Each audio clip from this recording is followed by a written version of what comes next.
Bonjour Fabien Hilwein. Bonjour Jean-Philippe.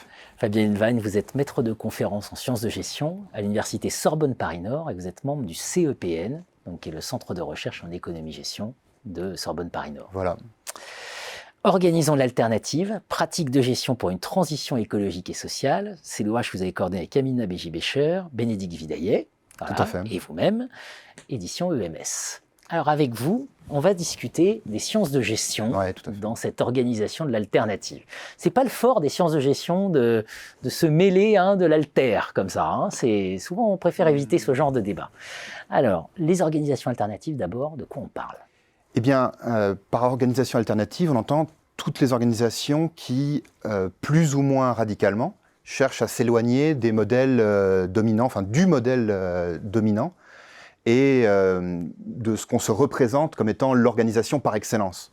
C'est-à-dire, ce modèle dominant, c'est l'entreprise capitaliste, bureaucratique, et puis fondée sur le salariat, et dans laquelle le contrat, notamment, prend une très grande importance. Et très souvent, donc, les organisations alternatives renouvellent ce cadre, explorent d'autres possibilités. L'alternative, c'est toujours un mouvement d'éloignement, c'est toujours une recherche de quelque chose de différent, très souvent dans un but social ou écologique.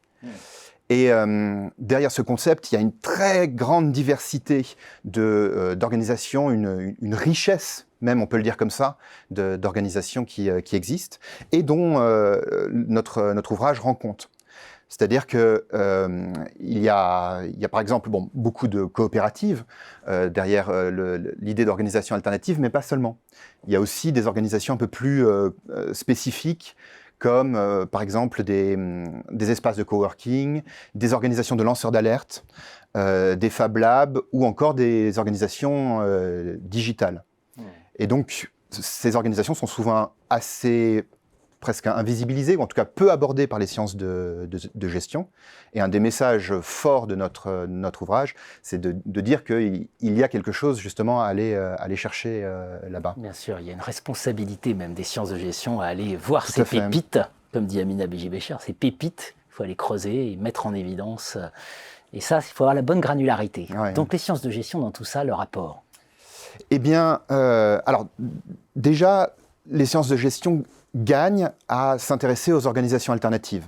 Parce que ces dernières renouvellent la sphère professionnelle et le monde du travail.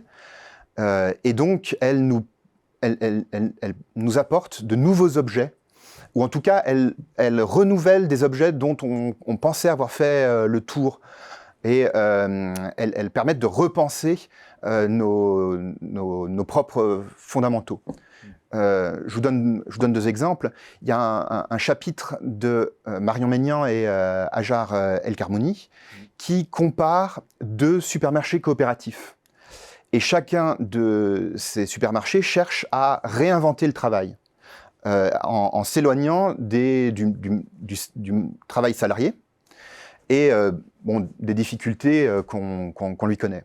Et ce qui est très intéressant dans leur travail, c'est qu'elles montrent que ça ne va pas sans beaucoup d'efforts, sans beaucoup d'ambiguïté, et qu'il y a un travail réflexif très fort à accomplir, et qu'en fait, c'est pas gagné du tout de s'éloigner de ces formes. Donc il y a un effort très, très important à fournir.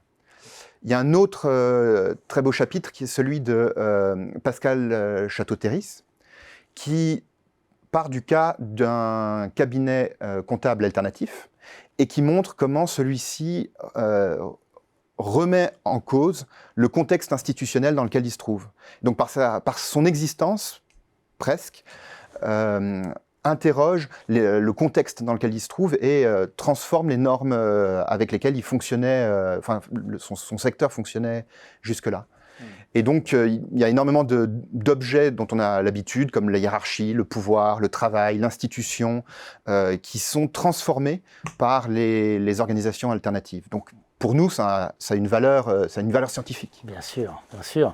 On voit bien comment les organisations alternatives interrogent quelque part les sciences de gestion. Tout à fait. Et en sens inverse, qu'est-ce que les sciences de gestion pourraient apporter aux organisations alternatives? Eh ben, ça me semble être vraiment la question la plus importante, parce que nous, les sciences de gestion, on se pose souvent la question de comment on peut contribuer au monde social. Et on est peut-être, parmi les sciences sociales, celle qui se pose le plus cette question de l'apport, l'utilité qu'on peut avoir.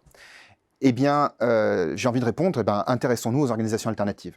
Parce que celles-ci sont très friandes de ce que nous, on peut leur apporter. Comme je le disais à l'instant, elles sont très intéressées elles ont un travail réflexif très important à accomplir. Et donc, elles sont intéressées par des collaborations avec des universitaires dans lesquelles on va co-réfléchir, on va réfléchir ensemble justement à leurs difficultés. Et puis nous, on peut leur apporter vraiment quelque chose d'important. Cela d'autant plus qu'elles ont souvent une gouvernance ouverte qui permet de faire entrer des scientifiques dans leur fonctionnement. Et c'est quelque chose dont moi je peux témoigner à travers mes propres travaux dans les organisations de la santé mentale, en Seine-Saint-Denis, sur lequel je travaille en ce moment, où on a vraiment un travail, et c'est vraiment pas un travail du scientifique qui apporte son expertise, hein. C'est un travail vraiment de co-création, de débat, où on peut être en désaccord, où on peut créer ensemble. Ils nous amènent aussi leurs propres enjeux qui les intéressent, et on va travailler à partir de ça. Et donc, il ne tient qu'à nous, chercheuses et chercheurs en sciences de gestion, de montrer comment nous pouvons contribuer aux changements sociaux et écologiques contemporains. Il faut qu'on sorte un peu de notre zone de confort. C'est voilà. Ça le message fort. Il y a urgence, parce que l'ouvrage est très engagé. Organisons l'alternative, point d'exclamation. Pratique de gestion pour une transition écologique et sociale. Et elle est là, l'urgence. C'est la transition écologique et sociale. Donc au travail. Merci. Merci Jean-Philippe.